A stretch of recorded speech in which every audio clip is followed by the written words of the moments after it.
last webinar. This is the last session of this great Copernicus MOOC we have been running all this year. So we are very happy to see you here with us.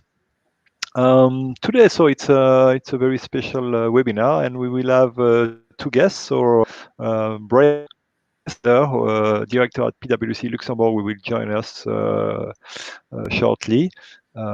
This webinar is about collaboration, working together to develop the next generation of Copernicus-enabled services. But right now on the screen, we have, sorry,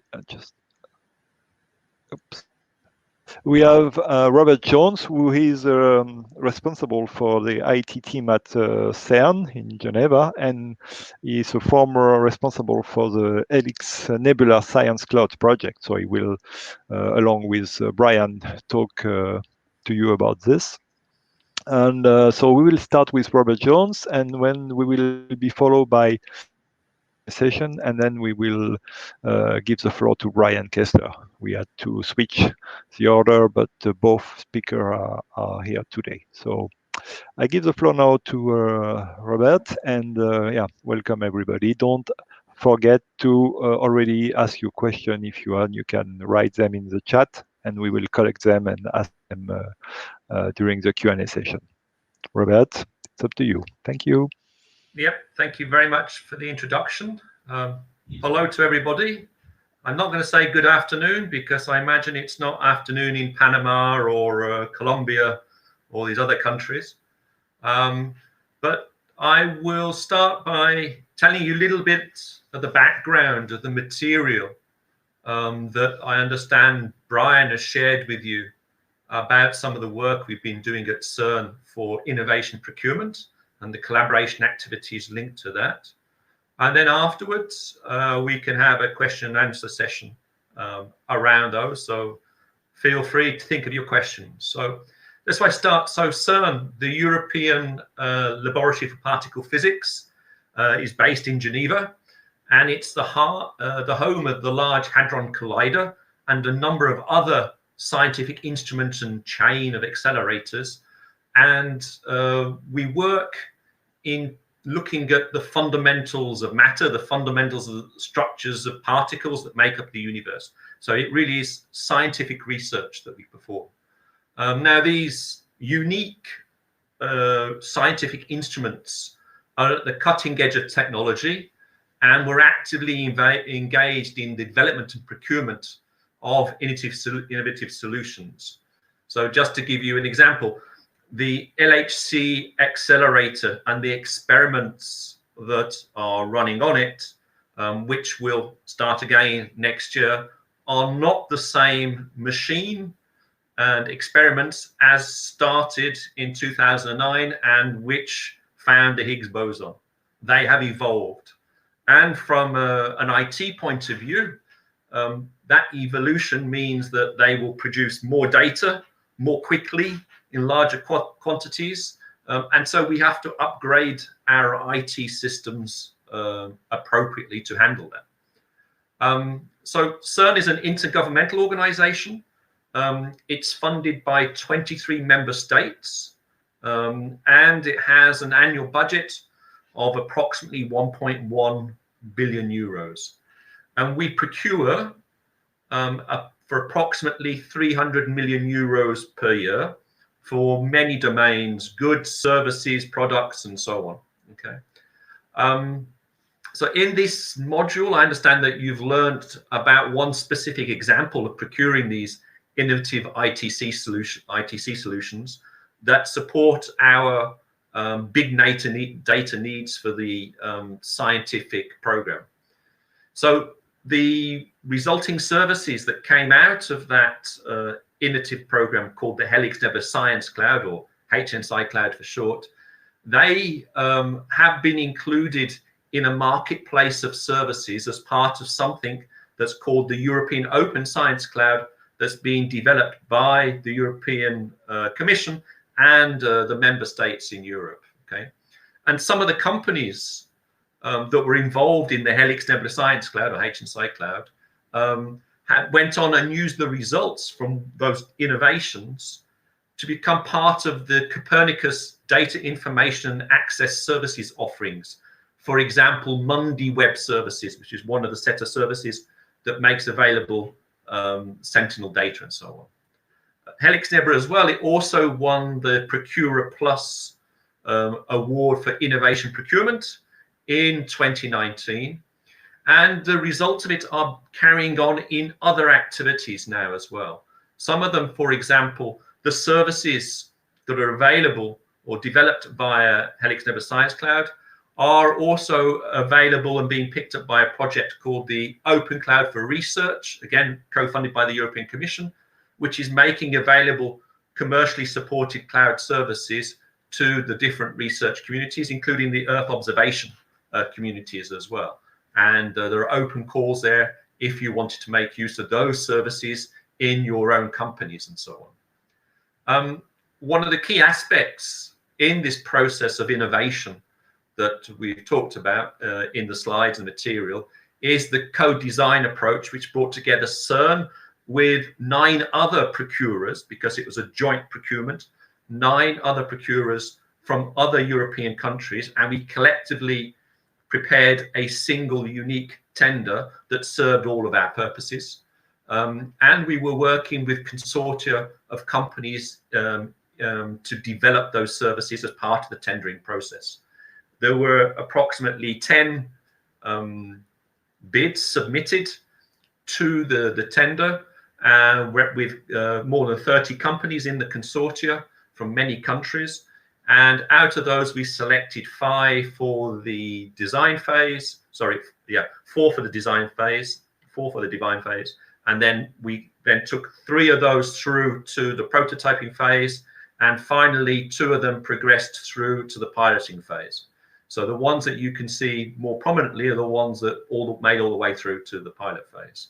And of course, this process went over a number of years, 3 years in total. And it involved many professionals from the IT, procurement, and legal services to make the whole process happen. And of course, we learned a number of important lessons from doing this about the innovation procurement process, which are being repeated here at CERN with another project called Archiver, which is developing the long-term data preservation services in a cloud environment. And again, is being co-funded by the European Commission. And in the same situation, we have to understand that that model is taking on account the interaction with other procurers and these different sets of consortia who responded to the bid, to the tender, and have been awarded contracts. And those consortia are competing in order to come up with the most innovative solutions that address the challenges. Okay. So with that short introduction, I hope it reminded you of some of the material you saw earlier in this module. I'll stop there and we can open up for questions at this point.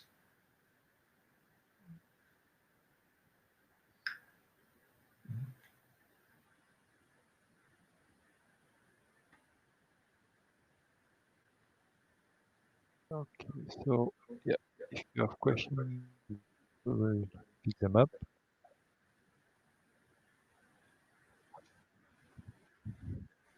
Brian is still trying to connect. He has some problem with the sound, so we are trying to fix it as soon as possible.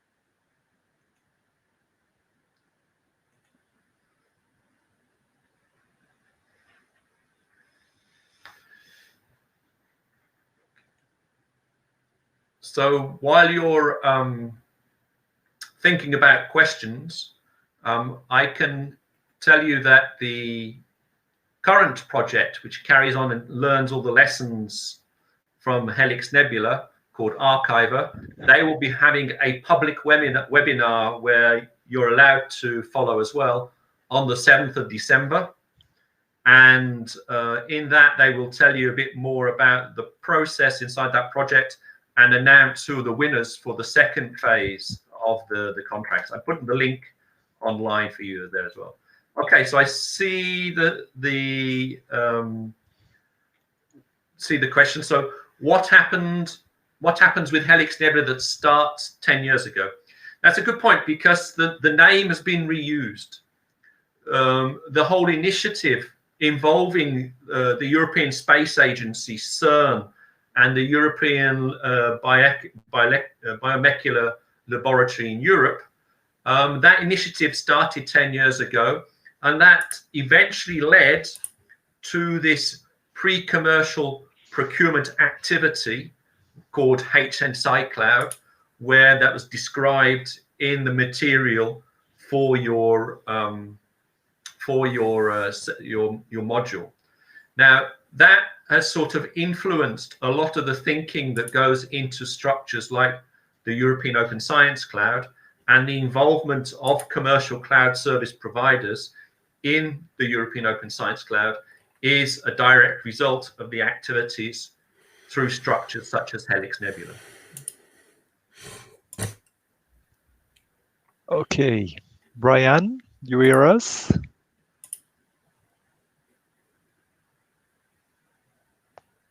So we see Brian has joined us, so I will try to ask him to speak about this project. Brian, you hear us? Okay, so we will wait a bit until you reconnect. Okay. Of course, it's a last webinar, so it's more interesting with a bit of suspense. Okay, Brian, we see you. We see your mic is on. Do you hear us? And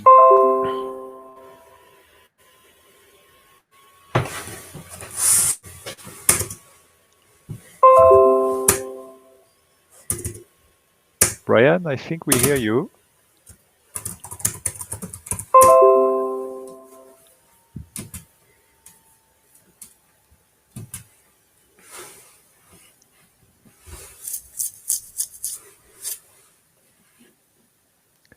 Brian, you can go on.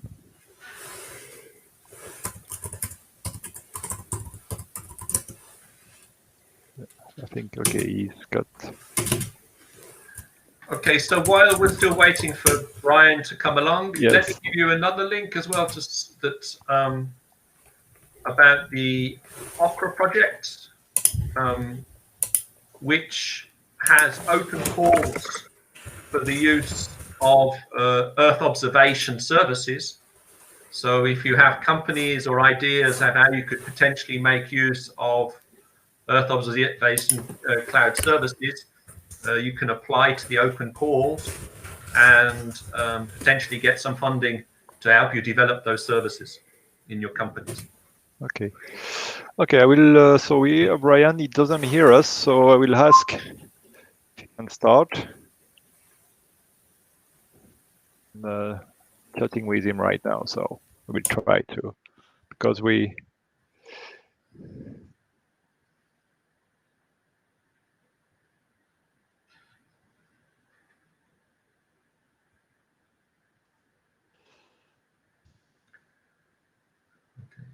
So I can see a question in the public question. Yes. About the archive webinar. So it hasn't happened yet, so there's no recording available. You can get stuff from the past, but not from the future. We're not that good yet. So you can register to participate in that webinar on the 7th of December, where the companies have been selected will be presenting and telling you about that, and so will the procurers as well. Okay. So that's a response to the question from Dimitri. Okay.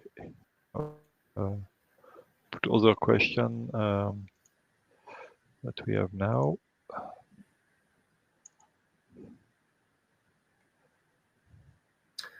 Could you also apply for funding in the context of a PhD project?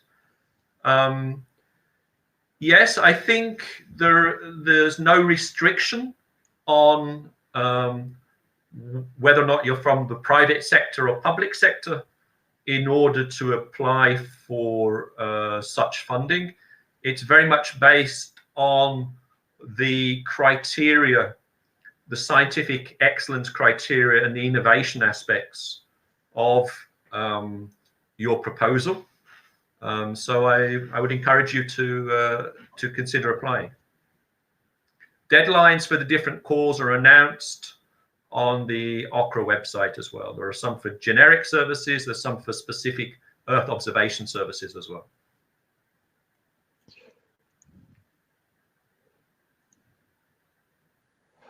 Okay, I'm trying to move Brian to the animator side.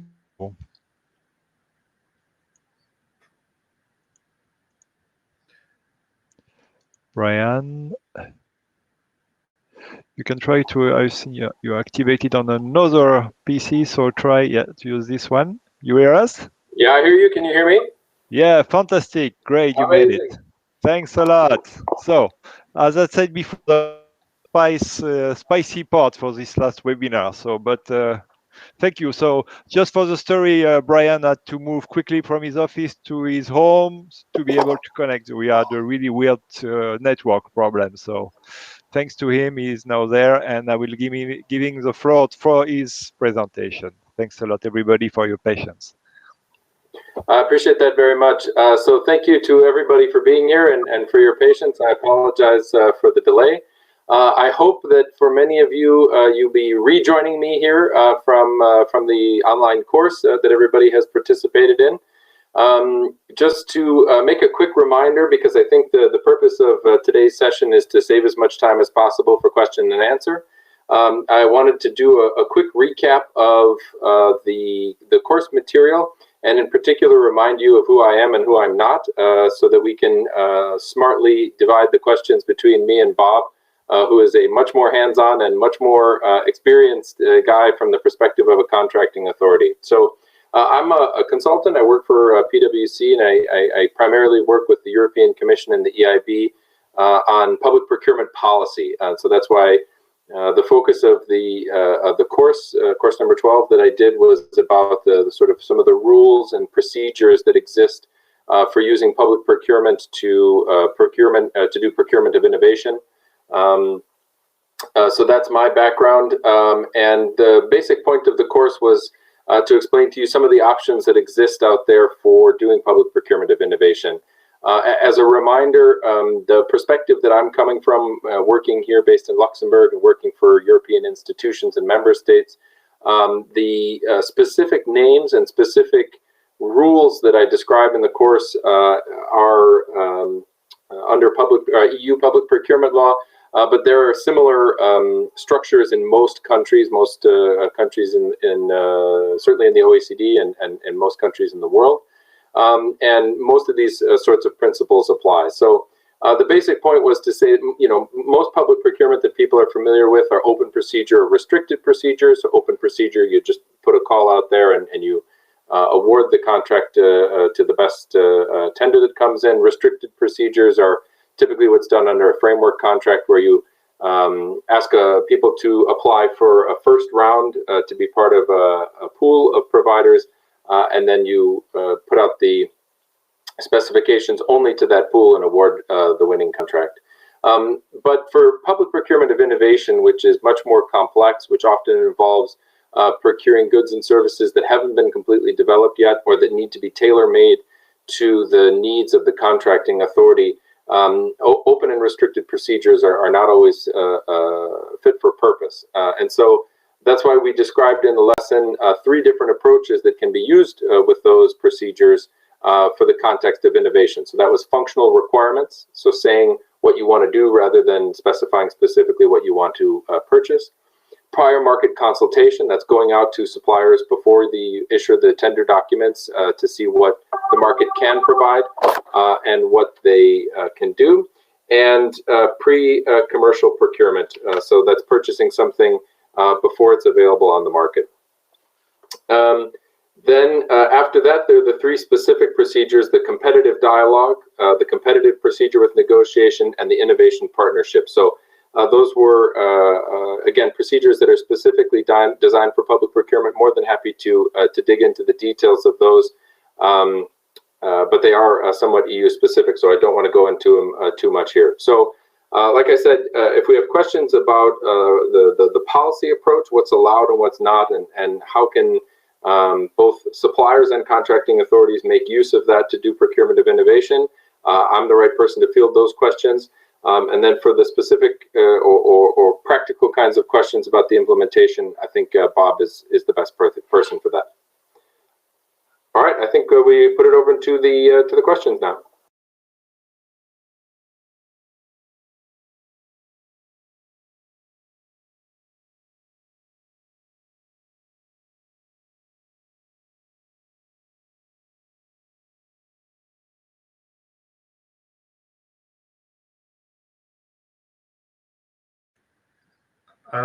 So to the question from Klaus, can Latin American countries apply for the OCRA funding? It has to be linked to the European research community activities. And I put a link in the public section, the public chat. So you can see there the specific calls, and it'll give you the conditions there for applying for funding there as well. Okay, thank you. So next one.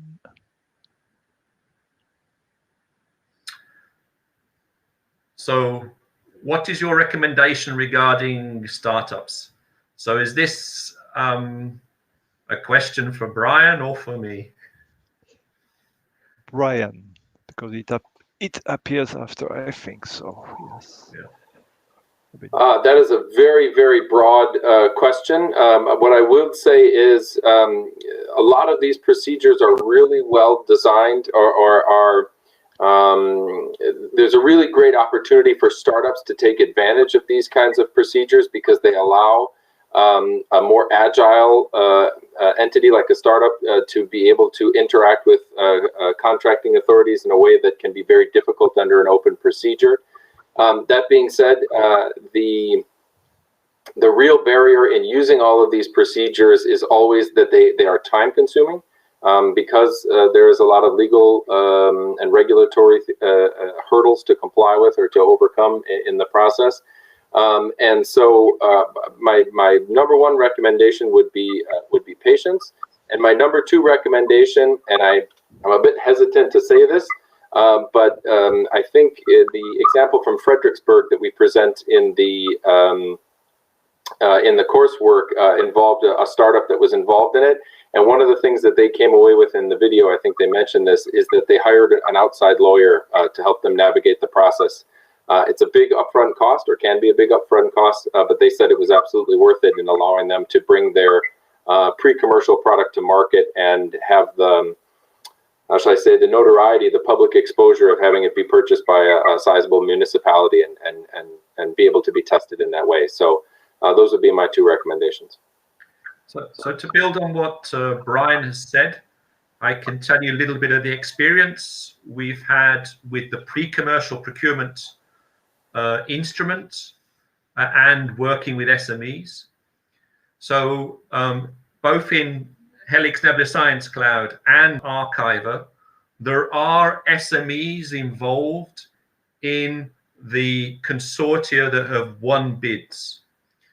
But in all of these cases, it tends to be the larger organizations, the commercial organizations that take the leading role in the consortia because of the reasons that Brian has outlined. You need quite a number of different skills to put together a successful bid. You need financial capacity to qualify for some of these things as well. But that does not mean that SMEs are excluded.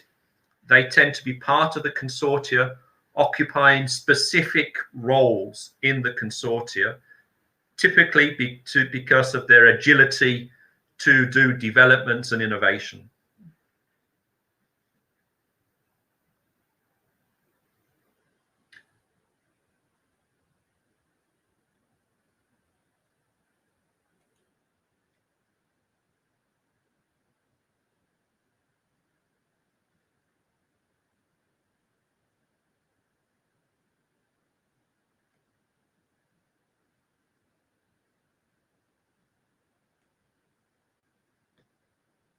think you see the last question.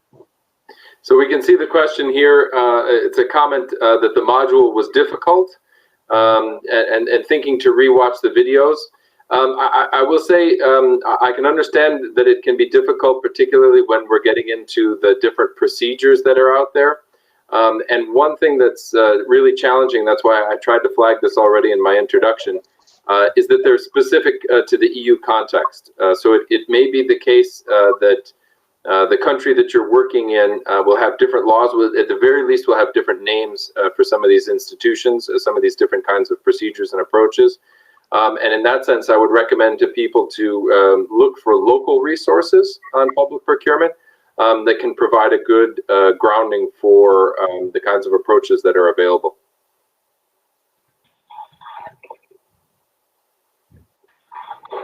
Yeah, I still that say, Brian, that yeah, this module is seems to be targeted more for big institutions than for small startup or academics. So I don't know if you have comment about this. Well, I know that the general impression out there is that these kinds of procedures are complex. I think that's well founded, and the bigger the institution, as Bob was saying, the bigger the institution, the more resources available for doing something like this. I just would point again to the other example. So I think obviously CERN is something that would be considered a larger institution and one that certainly has a lot of resources available to them to navigate this process.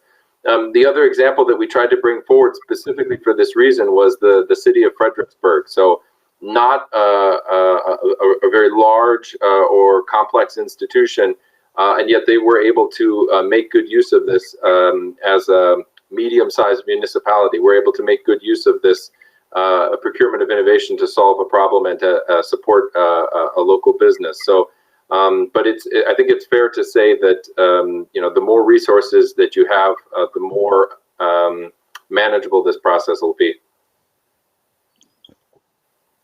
Okay.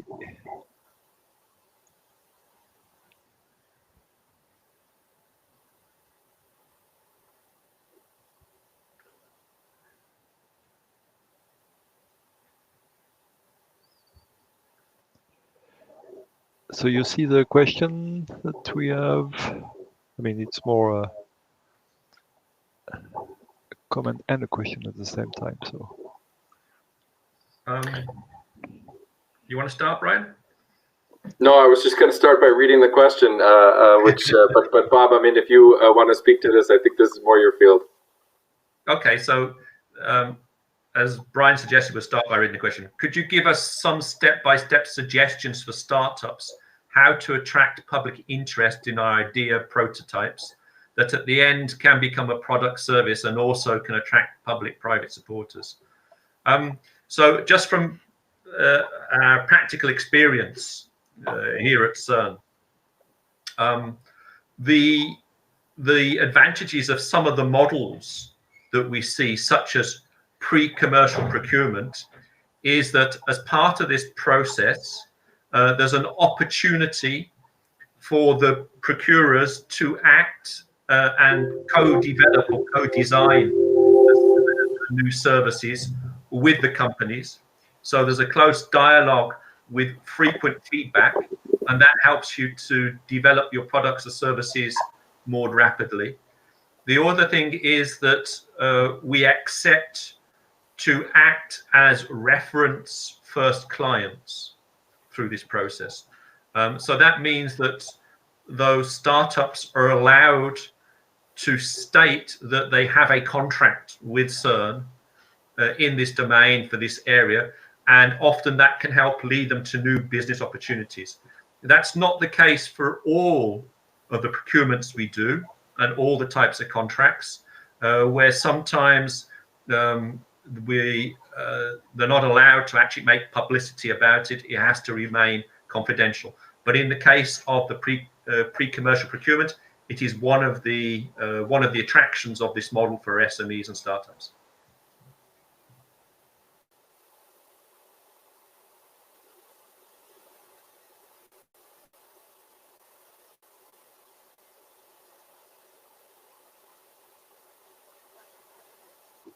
Any other question? I'm going to see if we have an area of coming.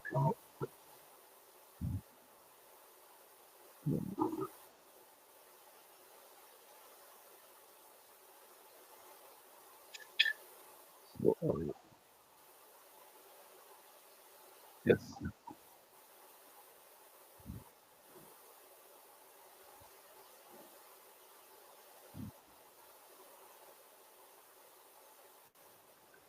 So this question about guidance on the topic at the Accelerated Copernicus bootcamp. I'm afraid I can't really help here, not having been involved in the Copernicus bootcamp myself.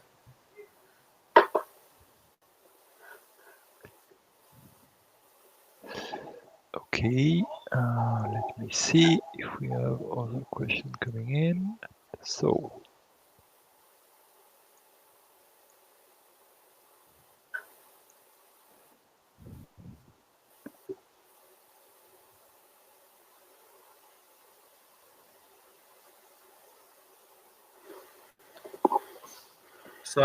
this question from Nicola says, could you provide some examples of projects for PCP for space and also indicate if you are aware of PCP being followed by a PPI? So I cannot give you specific examples for space in PCP. I can give you an example of PCP being followed by PPI. This happened in the high performance computing domain. There's a series called PRACE, P-R-A-C-E, which where public authorities were working with commercial ICT companies to develop the next generation of high performance computing machines. There was a successful PCP project which ran for 4 years.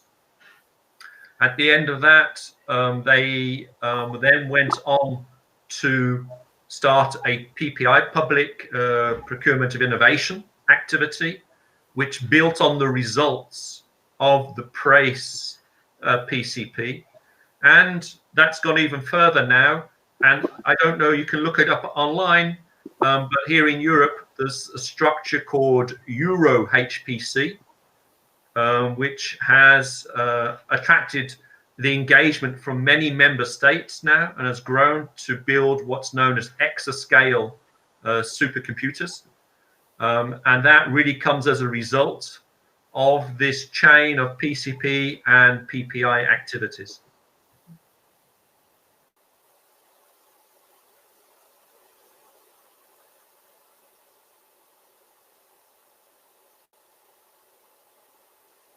okay. Any other question? One coming in.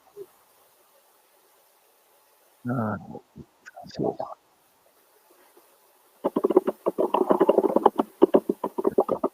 thank you.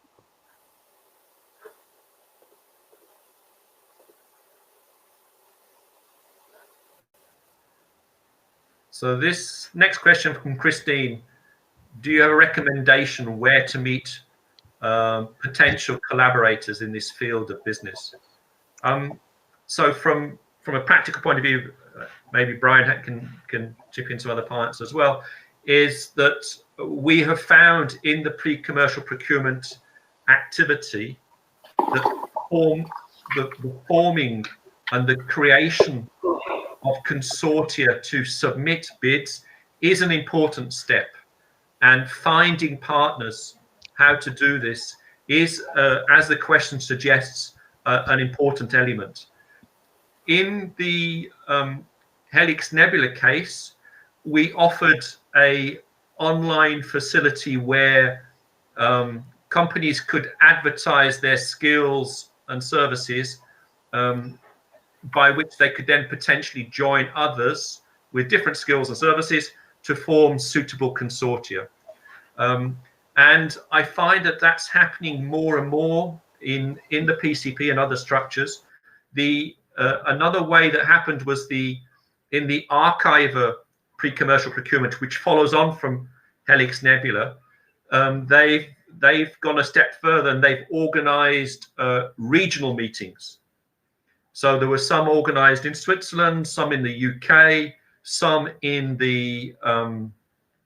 Spain, and the whole idea was to try and use the local chambers of commerce and equivalent networking structures for people to be able to find local connections that they could build up consortia.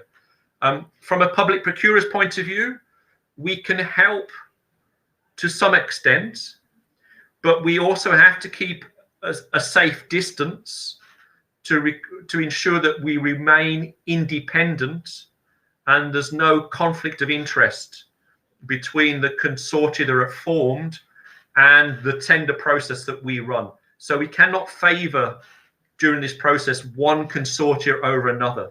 We have to follow the structured criteria for our procurement processes. So we can help set these things up and get them in place, but we cannot take responsibility and try and form consortia ourselves.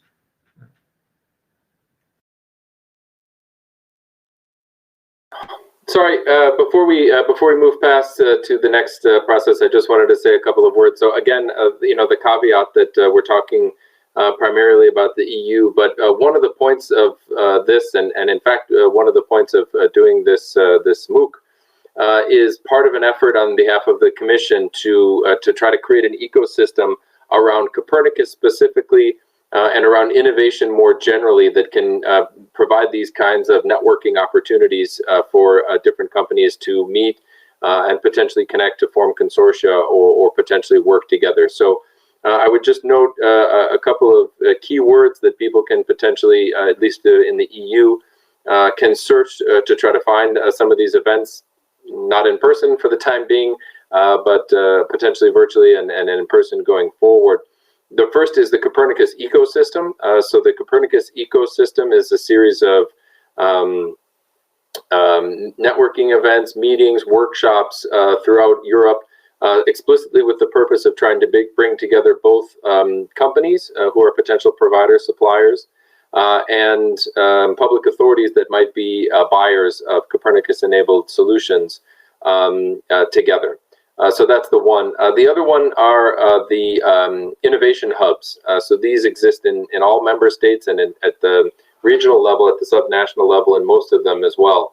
And it's exactly the same kind of thing, but without the strict focus on Copernicus, right? They organize events that bring together suppliers, that bring together potential firms that support suppliers, and as well as potential buyers from the public side for innovative solutions. So there are events out there that are being organized to try to bring people together.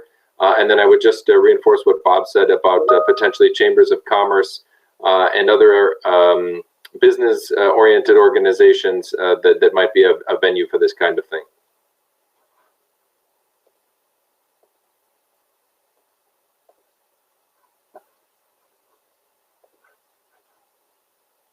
So the next question is, sorry, just trying to move this. How long and bureaucratic is, on average, a public procurement in Germany? And in your opinion, for the potential new products and services that Copernicus offers, is there enough openness to create the conditions to establish or review procedures and collaborate with new possible products? So I guess there's three answers to this question that I can put forward. How bureaucratic is something, I don't know if I can put a number on that or quantify that in any way. I guess the real point, particularly when it comes to innovation and really cutting edge kinds of solutions, is that in many cases, the public procurement of innovation is the fastest and the best way to bring a pre-commercial product to market, because it's a way to get funding or financing for the development of the product long before it could be sold on the market to a private sector purchaser. So in that sense, the idea is to offset the burdensomeness and the duration of the process by the fact that the alternative is to wait till the product is really completely ready to go to market before you can sell it to private sector clients. in terms of the timeline, from a contracting authority perspective, I think about 100 days for an open procedure is from the time that it's published to the time that the delivery of the contract start is a target that many contracting authorities have. That being said, that's for a relatively straightforward procedure, and I think I've tried to warn everybody and give fair warning that for something like a competitive dialogue, the procedure can be longer. Again, if you're trying to find something that is really tailored and a really innovative solution, that back and forth can take some time. Maybe the small silver lining to this process is about the fact that negotiated procedure, so the negotiated procedure without publication, can oftentimes go much faster because there aren't as many timeline requirements, and it can involve very direct communication between the supplier and the contracting authority. So that's one potentially positive alternative approach. In terms of the second half of this question, is there enough openness to create the conditions to establish or review procedures and collaborate with new possible products? This is a work in progress, to be fair. So we tried to give the example of Fredericksburg, was a medium-sized municipality that really was open to taking this approach and investing in trying to do something new. But it's fair to say that many contracting authorities are still reluctant to go down this road because it is intimidating and because it is new. And in this sense, I would urge people, businesses with these kinds of innovative solutions, to reach out to potential buyers. There is absolutely nothing to prevent, before a public tender is open, nothing to prevent them from communicating with you, discussing their interest or openness to using these kinds of approaches, or asking them to consider them if they haven't already. It's absolutely an open market, and I will say that what we often hear, I primarily work with contracting authorities, what we often hear is that people really appreciate to hear that there is things out there that might offer solutions at a better value than what the market is currently providing than they know about. It's very tough for them to know everything that's out there in the market, and hearing from potential suppliers can be a real boon from their perspective, and it can open a lot of doors for the supplier. So I would encourage people to reach out to potential suppliers in their local market, whether it's at the national level, or larger municipalities, regional governments, things like that, at the more local level. I can add a couple of points to what Brian has said as well. The typical length of a pre-commercial procurement activity co-funded by the European Commission is of the order of 3 years. Because remember, you're actually going through 3 phases. There's the initial tender preparation, market consultation, and so on, to end up with a good tender specification. And there's the dialogue that Brian has mentioned goes on there. Then there's the open period, minimum 60 days, the adjudication, the cool-off period, and then we have to have the same sort of situation for the prototype and pilot phases. So the process itself takes quite a long time. There are shorter scale ones like seed funding and so on that exist. We have one example at CERN I can mention that's called Attract, which I'll put a link in the public part for you now, where basically from the submission time for new ideas to develop new technologies and techniques and processes, from the submission time to the start was, I think, a maximum of about 3 months, and then it lasted 1 year. So essentially, the winning applicants, and there were 170 winning applicants in that model, they were each received seed funding of 100,000 euros, and they had 1 year to come up with the goods, right? To come up with the results. Okay. What's happening now is that some of the better ones there and more innovative and successful ones are being scaled up with the help of the European European Innovation Council as well.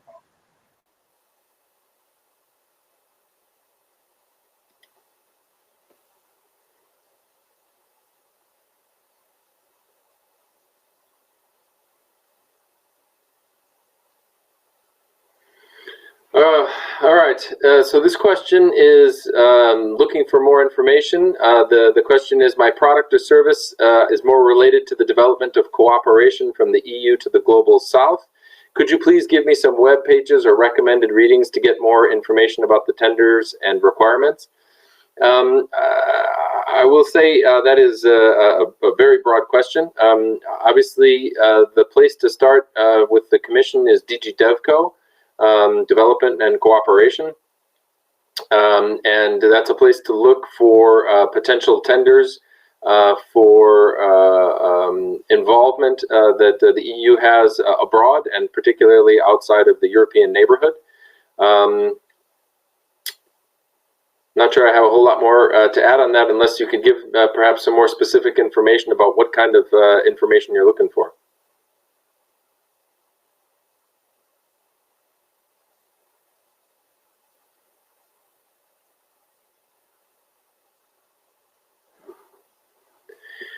All right, we get another question here. Are you aware of pre-commercial procurement in the EU system not supported by Horizon 2020?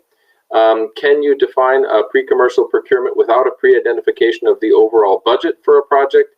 If yes, did it work? Bob, do you have any specific experience with this? Okay, so my understanding is that in Horizon, in FP7 and Horizon 2020, there have been specific subjects that the European Commission has made available funding calls for co-funding. So remember, always with the PCP process, the group of procurers, they have to put in some of their own money. So it is co-funding. But there have been specific domains announced, okay, where they want developments or consider developments. Of course, more recently, there's been a number of PCP calls in the health domain to help come up with innovative health products, and there's quite a number of projects ongoing in that domain at the moment. Okay, I've also mentioned ICT, where there's also a domain there as well.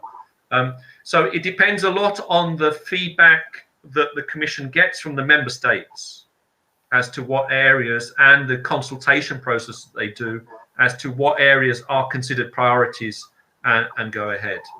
Then the second part of the question, can you define a PCP without a pre-identification of the overall budget for a project? So I can compare the two models we have. There are those we use at CERN. There's when we work with the European Commission in a co-funded model, then it must be pre-identified with the overall budget, because that's part of our application as procurers when we go to the European Commission. So we have to tell them how much money we're going to put in and who's going to be involved, and the total budget in the end that's expected for the procurement. And that's part of the grant agreement, and we can't avoid that. What I would say is that CERN itself, on its own, not linked to the European Commission, has also run innovation procurement. And in those situations, we tend not to announce the budget up front. And the basic reason being is that we find that while the PCP process with the European Commission is very successful in attracting high quality bids to our tenders and so on, and they are competitive in terms of the innovation potential, because the budgets are announced in advance, we don't see much competition in terms of the financial competition. The bids tend to come in within a very, very short, close range, close to the limit of how much they can request. Whereas if we don't announce the budget up front in the CERN specific procurement, we get a far greater diversity financial bids coming in response to our tenders in that way.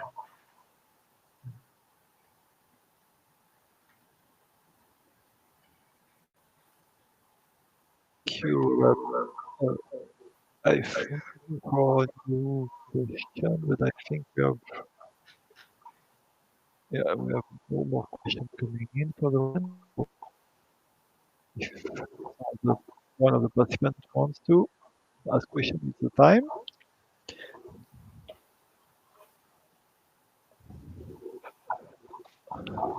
Otherwise, I think we will soon close our webinar. If there are no other questions.